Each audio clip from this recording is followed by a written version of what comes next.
শুভ সকাল বন্ধুরা, আজ তোমাদের এই ভিডিওর মাধ্যমে আমি দেখাবো মনের জোর থাকলে সত্যি সব কিছু করা সম্ভব। তো প্রতিদিনের মতন আমি ঘুম থেকে উঠে বাড়ির কাজ করতে শুরু করে দিই। আজ ভাতটা একটু তাড়াতাড়ি করে নিয়েছিলাম।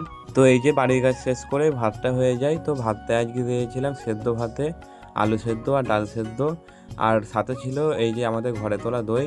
তো এই যে আলু সেদ্ধ আর দই দিয়ে কিছুটা ভাত খেয়ে নিই। ভাত খেয়ে আমি ভেড়াগুলোকে খেতে দিয়ে বেরিয়ে পড়ি রেশন দেওয়ার উদ্দেশ্যে। আজ সকাল সকাল ভাতটা করে নিয়েছিলাম, কেননা বাড়ি এসে টাইম হবে না তার জন্য। আর এই যে টোটোয় করে চলে আসি রেশনের দোকানের সামনে।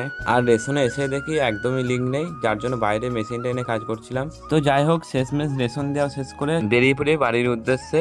বাড়ি ফিরে এসে স্নান খাওয়া দাওয়া করে এবং বাবার জন্য রান্না করে রেখে বেরিয়ে পড়ি। আর এই যে আজ সেলুন থেকে চুল দাড়িটা কেটে নিয়েছিলাম একটু, আর দেখে বলো তোমরা কেমন লাগছে দেখতে। আর এই যে দিদিও নবদ্বীপ থেকে ট্রেনে ওঠে, আর আমি আর ও মিলে যাচ্ছি শ্যাওড়াফুলির নিমাই তীর্থ ঘাট। আসলে দিদি আজ তারকেশ্বর জল ঢালতে যাবে এবং এখান থেকে ও তো একা একা যেতে পারবে না, তাই আমি ওর সাথে যাচ্ছিলাম। আর যেহেতু শ্রাবণ মাসের শেষ সোমবার, তাই তারকেশ্বর যাওয়ার জন্য ভিড় হয়েছিল অনেক। তো যাই হোক, আমরা চলে আসি ব্যান্ডেল জংশন। এখান থেকে ট্রেন চেঞ্জ করে আমরা যাব শ্যাওড়াফুলি। তো আমরা এরপর ব্যান্ডেল থেকে চলে আসি শ্যাওড়াফুলি স্টেশন। আর দেখো কত ভক্তের ভিড়। তো এখান থেকে আমরা পায়ে হেঁটে যাব নিমাই তীর্থ ঘাট।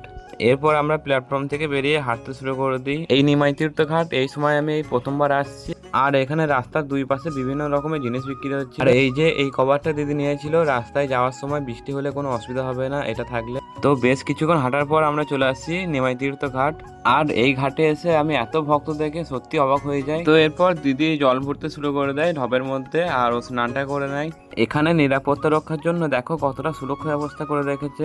আর এই যে দিদি গঙ্গা জল ঢবে নিয়ে ডুব দিয়ে উপরে উঠে আসে।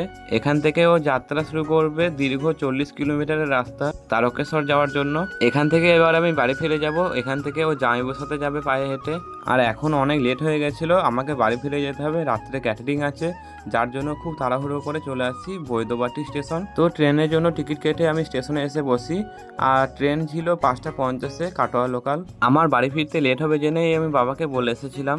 আর সত্যি বলতে খিদেও লেগেছিল প্রচন্ড। সেই বাড়ি থেকে 1:20 ট্রেনে এসেছি, তার মধ্যে কিছু খাওয়া হয়নি। আমি ডাইরেক্ট এখানে ক্যাটারিং আসবো, যার জন্য গেঞ্জিটা সাথে করে নিয়ে রেখেছিলাম ক্যাটারিং এ। তো এই যে ফাইনালি ক্যাটারিং এ যোগ দিই, আর এখন বাজে রাত 8:35।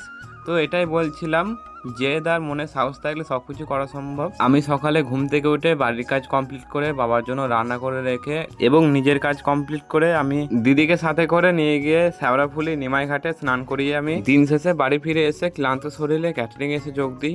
আর এই যে আমার বাবারও নিমন্ত্রণ ছিল এই বাড়িতে। আজ ক্যাটারিং এসেছিলাম এক জন্মদিনের বাড়ি। আর ভগবান কি নীলা দেখো, বাবাকে আজ দুপুরবেলা আমি নিজের হাতে বেড়ে খেতে দিতে পারিনি বলে শেষমেশ কিন্তু রাত্রেবেলা নিজের হাতেই খেতে দিচ্ছি বাবাকে। ভিডিওটি ভালো লাগলে অবশ্যই লাইক কমেন্ট শেয়ার করবেন এবং ফলো করে পাশে থাকবেন।